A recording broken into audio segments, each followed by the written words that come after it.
Hi, my name is Paige. I am an independent online teacher, and it's been a long time since I made a video on YouTube. The last time I made a YouTube video, it probably was for GoGoKid as some kind of promotion in hopes of me getting referrals. So I wanted to clear the air and re-enter this space and explain why I've been absent. So I'm going to discuss where I went, why I left, and what I'm up to now. So, thank you so much for watching and following this channel. And I also want to say a big thank you, even if you haven't been subscribed or you have not yet subscribed, hopefully you will, that everyone I've come in contact with in this online teaching journey has helped me so much to grow. And whether it was in a workshop, in a one-on-one training class, in a Facebook group on Instagram. It's been wonderful to connect with everyone, and I'm really happy to kind of be re entering the community. I have a lot to say.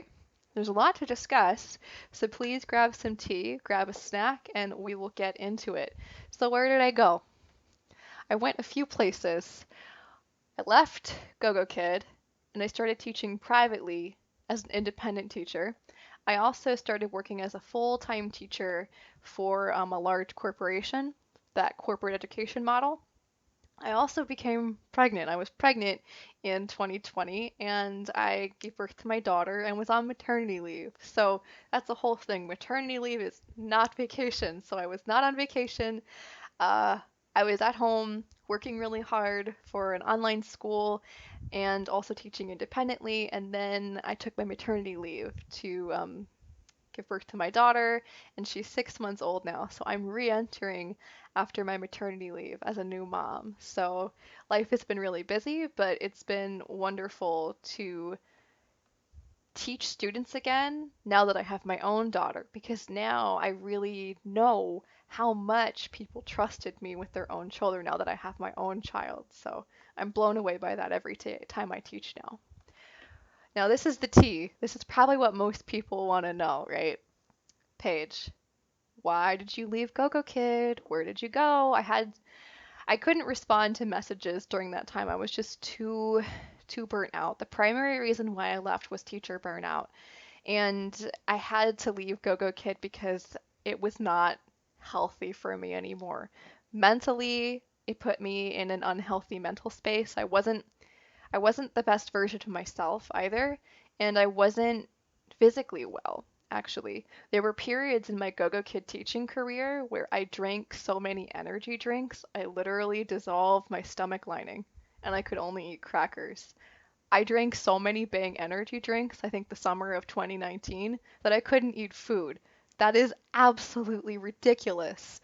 There should not ever be a job you're doing where you have to drink so much energy drinks that aren't healthy for you and then your whole body reacts. That's completely inappropriate. So I can't believe that I put myself in that situation teaching too many classes.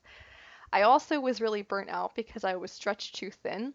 I was trying to do way too many projects. I was doing workshops, I was doing brand contributor things, which was the majority of the content that was on this channel. I've since scrubbed it. What else did I do? Oh, training. I was a trainer. Oh, yeah. 1v1 and 1v many trainings. That's what it was. So 1v1 was the mock training classes while they were still doing those in all the formats. And then there was the workshops. I did so many workshop topics. Goodness. I think I had like at 1.5 or more topics that I was doing at once. Those are my favorite though. I love workshops. I also was doing open classes. Yeah, that was a little secret. Not shared publicly just because I didn't want the burden of doing that work while also answering questions about what open class was. So open classes are different than the one-on-one classes because there's one teacher but many, many students. So sometimes I would do a class and there'd be hundreds of students attending. They would just be in the chat box. There wouldn't be a camera. And sometimes I would do an open class and thousands of students would be attending. And I think the period where I hit like rock bottom, it wasn't even the energy drink day, although that was a big red flag that I was heading towards my online teacher rock bottom. I hit rock bottom when I had an open class. My power was out a few hours before my open class was scheduled. and I was freaking out. It was 2 in the morning, and I was on my phone. What was I doing on my phone? I was calling hotels to see about going there to use their business center because they had internet. And my plan was, in the spring of 2020, during a pandemic, to pack up my laptop and to go to a hotel to teach an open class because there was no plan to replace me if I was not able to teach the open class. Over 2,000 students were registered for it, and I was sick, so sick that I was going to disappoint 2,000 people. I was so sick and so nervous about something I was going to get paid. I forget the exact payment, but it was between $30 and $40 for the open class. Not enough to even cover the cost of a hotel room, but I was going to go, and I had a plan, I had a bag all packed. My power went back on. Um, and that happened one other time too, actually. So at rock bottom, I had plans to bug out and go teach open classes in hotels, and it was not sustainable. I had to take a hard look in the mirror and say, I really can't be doing this anymore. I can't be stressed out like that for this job as an independent contractor. It's just too much. And it also turned out that after a few iterations of contracts and policy changes, I was making less money in my final days of teaching at GOGOKID than I did in the beginning. So at GOGOKID, I made the $10 per class base pay. I was really fortunate because I was one of the first rounds of teachers interviewed. They offered me the highest base pay. So of course I was going to be loyal and teach all of my classes at GOGOKID, and that led to my really large student following, which was great. But with the credit score stuff, credit score was a whole thing. The way it worked out is unless I taught a certain amount of classes and had my credit score perfect, I made less money than I did in the beginning. It was harder and harder to hit above $20 an hour at GoGoKid. And it wasn't fair because I had more experience. And I know that different teachers made different base pays at GoGoKid as well. And the credit score system was not clear at all. In fact, when I led workshops, I would lead the new teacher workshop. I remember I would get to the point in the credit score page that explained it, and I would just stop and I would say, this is the credit score. You can read more information about it. And I stopped even trying to explain how the credit score worked because, to be honest, I'm pretty sure the explanations I got about how it worked weren't true. The way it behaved, the way the credit score behaved was like percentiles, almost like a ranking system. I can neither confirm nor deny how it works because that was not ever shared with me. But it got more competitive over time to be a top tier teacher by design. It was designed for us to work harder and harder and harder, and for it to be harder for us to earn the top pay. And I know that that created a really toxic environment for me. I would look at the portal, and I remember I would look at that circle of how many reviews I got, per how many classes, and I was always chasing that circle getting closer to 100%. And I remember one time I took a screenshot of it and like shared it on Instagram, and I was so proud of it. But why? Why was I chasing that? It was so ridiculous now that I reflect on it. So burnout and pay, those were big. Another reason why I left was I couldn't give my classes to my students anymore. I had really long-term regular students that as I became a more and more popular teacher on the platform, the problem with that popularity was I still only had a certain number of classes. I could only offer so many, but it was like musical chairs. I didn't have enough spots for everyone who wanted to sit down. And I had some workarounds, and I remember sharing about these in the workshops. I was kind of crafty, and I would have the parent and student have their phone, and I would say 3, 2, 1, go. I would hit the slot, they would refresh, and they would book it. And that became harder and harder and harder. It got to a point where it was like a flip of the coin whether or not they would be able to get the slot. And then they introduced the auto booking system, and I completely lost control of my schedule. I would hit the slot and the parent wouldn't see it. I don't know how the GoGoKid auto booking schedule thing worked. There was so much to how those systems worked, but the effect was that I would open my slots, my parents couldn't see them, and I would get booked with random students in trials a lot. It got to a point where my regular students would fall off my schedule for one reason or another, and they would come back to class crying. And they were like, "We've been trying to get your class for months." These were students I met in China. I went all the way to China and back, and I respected the no WeChat rule, no contact. And I saw them and I saw the impact that that was having on them, and I couldn't choose the platform and those rules over my students anymore. So I did break the rules and I did get contact information. And to those that say that I shouldn't have done that, it was against the rules. Some rules are meant to be broken, and well behaved women rarely make history. That's just how I feel about it. I never got contact information for the purpose of stealing the students. It was just so that I could contact them and we could try to figure out how to schedule their classes on GoGoKid. And the vast majority of students on a platform, you're actually not going to be able to serve them independently the same way on a platform. So I kept in contact with them, and I gradually stopped teaching at GoGoKid because I was kind of sick in my first trimester of pregnancy, and there was more policy nonsense at GoGoKid, and I just couldn't anymore. I didn't have enough bandwidth. So I started looking for other jobs. We moved to a new place, and I just full stop everything at once. I stopped doing open classes, I stopped doing workshops, and I just had to disappear. And I felt that there was no need to announce my departure because people move on for different reasons. People didn't need to know why I was leaving. I just had to leave. And so I had my full-time teaching position at a virtual school using my teaching license, which was great last year. I really liked the work opportunity.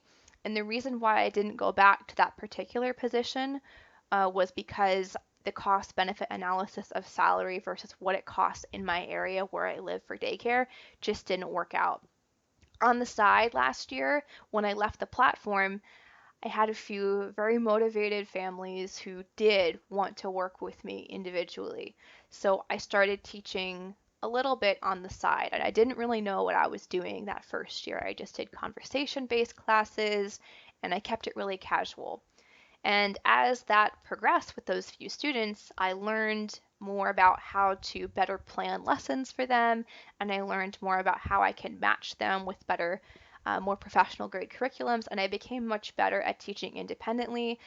And I also, didn't rely on GoGoKid anymore. I didn't have to schedule GoGoKid classes around my independent teaching classes. I was just doing my full-time job with a few independent classes in the morning, which was great because if I was nauseous and not feeling well in my first trimester of pregnancy, I wasn't getting any credit score deductions. That was the kiss of death for me with the GoGoKid classes. I couldn't be sick and be penalized. It was too much.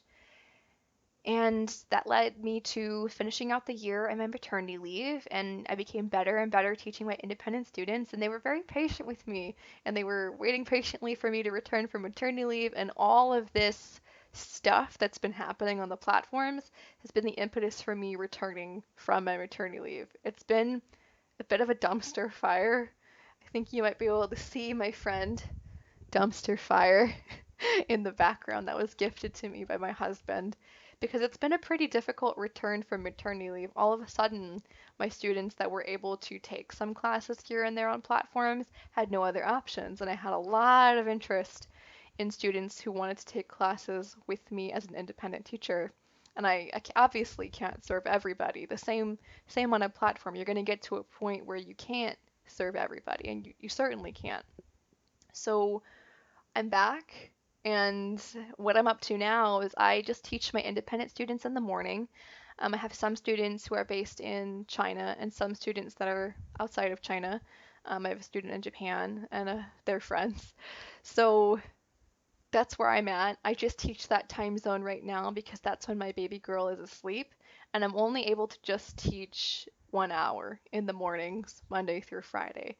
And that's fully booked for me. I can't teach more until my baby girl sleeps more. And it's been really nice with my teaching schedule. I have it set up So I have 15-minute breaks between my two classes, and I do make more per class than I did in the platforms.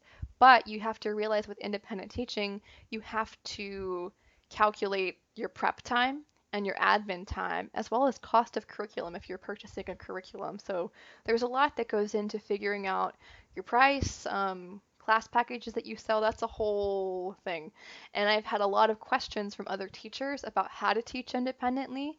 And so that's been the primary reason why I've been coming back and putting out things before I can even reintroduce myself on my YouTube channel. It's been so crazy. So that's what I'm up to now. I do some consultations and I offer some workshops. I've offered Independent Teaching 101 and I've also offered lesson planning. I'm currently reworking that content and I will put some of the content in forms of YouTube videos, which I will have here on this channel. So if you'd like to hear more from me, content wise, please leave a comment down below. You can also like, subscribe. I don't have a content schedule yet. I'm getting there. Everything I do, I need to make sure is in balance with the rest of my life because outside of online teaching in this office, I'm first and foremost a mother. I'm the chief Ada officer in my household. Ada is my daughter's name. She is the most important thing in my life because I'm her caretaker. She's 6 months old. She needs me. So when I'm filming this video, that means someone else is watching her. So if you look at my social media and you wonder, how does Paige do it all? The secret is that I don't do it all, not by myself. I will have help with someone else helping me watch my daughter for a while. I'll edit this video while she's sleeping, and I just batch my work when I can. I'm not able to do everything, but I'll try to do consultations and I'll do my best to put out relevant content on this channel and keep in touch because I don't want to leave the online teaching community. Online teaching is great. It's a passion of mine. It's something that I strongly believe is a force for good in the world. And although with these platform changes, there's been a lot of chaos and change is hard, I truly believe that things can change for the better, and they have to. Things have to change for the better because it was not sustainable.